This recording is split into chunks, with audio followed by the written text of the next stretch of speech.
Welcome back to our series where we're discussing celebrities in the air. And today, the celebrity that we're focusing on is Clark Gable.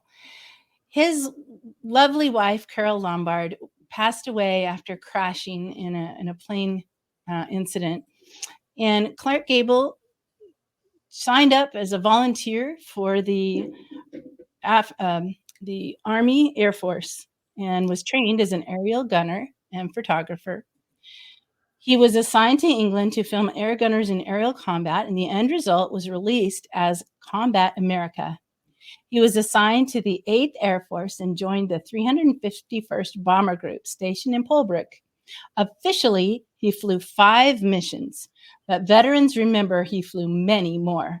He followed the crew of B-17 Ain't It Gruesome with a cameraman and sound engineer through 24 missions.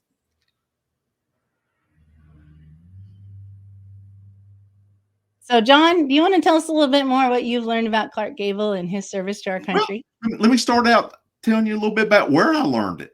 Was from Masters of the Air and from reading the book. Now, the miniseries has not covered that unless they cover something on the back end.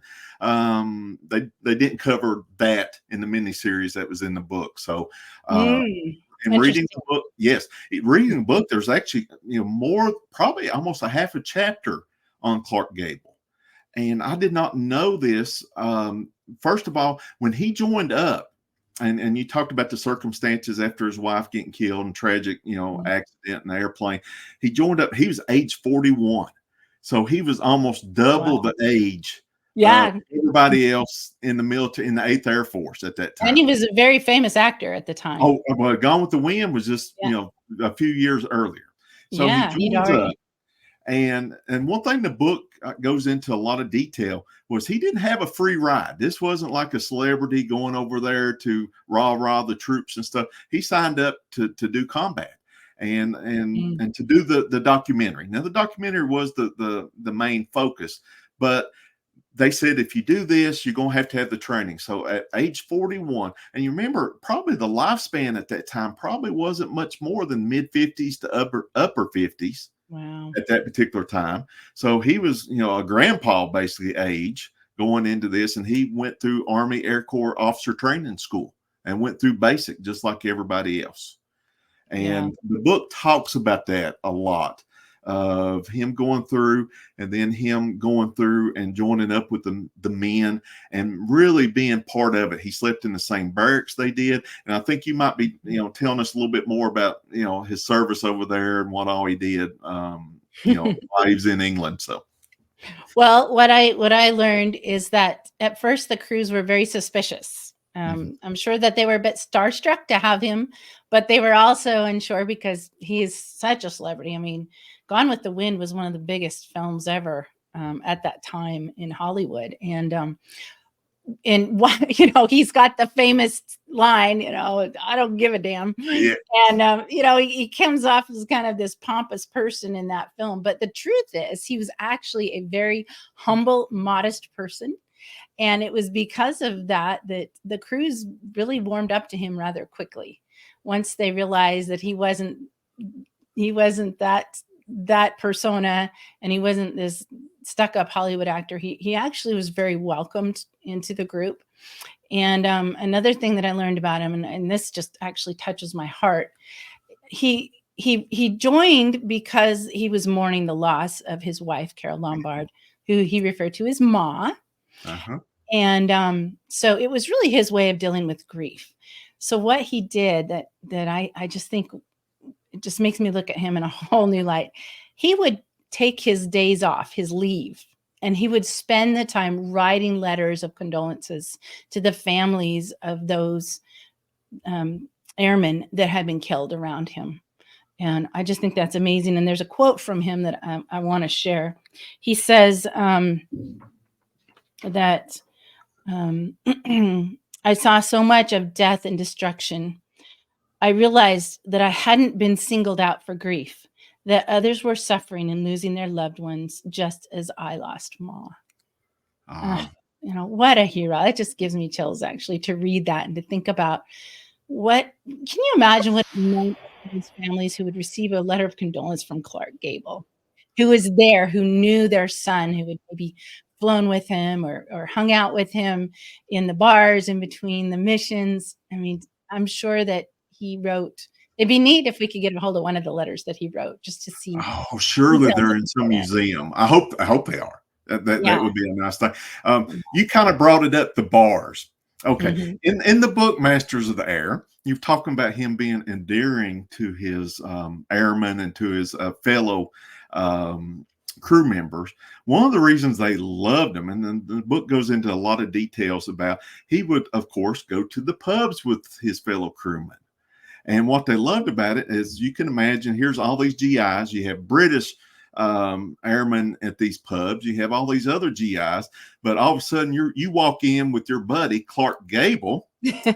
Well, you can imagine all the pretty girls at the pubs are just, like bees to honey, Yeah. coming to see Clark Gable. And It's what too bad made they didn't put that in the Masters of the Air series. Seriously, after what I'm learning about him, I think yes, they should have put it in because I guess well, we don't know if they did, but if they didn't, they should have because he deserves the attention. But yeah. anyway, you can picture him walking into that bar scene. Absolutely. I mean, Gone with the Wind, Clark Gable, and all of a sudden, and this is where his crewmen loved him, was here you're attracting all the prettiest girls in the pub, and he shuffles them off to his crew members and kind of hooks them up on dates. And they even talk about how they couldn't get over how he turned down all these pretty girls and actually hooked up his crew member with dates and stuff. So you can imagine he became your best buddy in a hurry.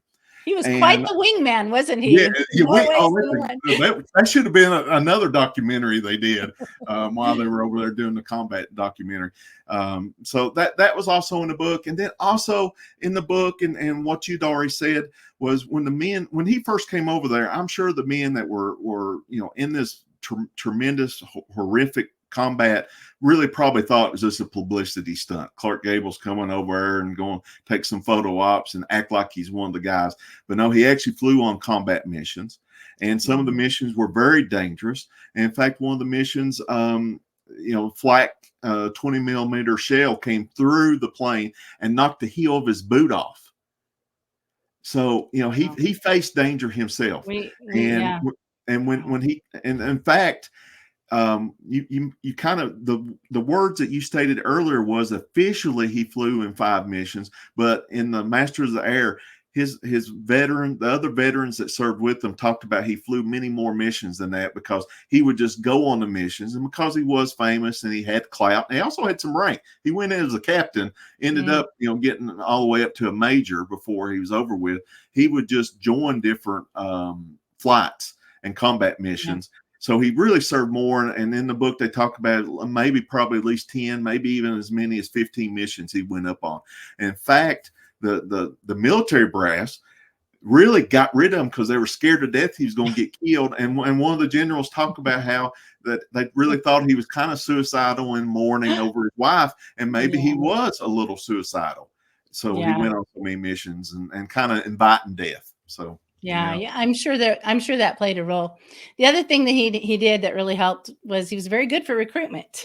yes. That when he went, people knew he was there, part of the Air Force, and so they saw recruitment go up with him joining them. So it's so interesting to see what celebrities have served our country and just what they're really like. And I'm really enjoying this series, and I'm looking forward to the other celebrities that we'll be talking about as we continue to spotlight the celebrities in the air. Thank you very much.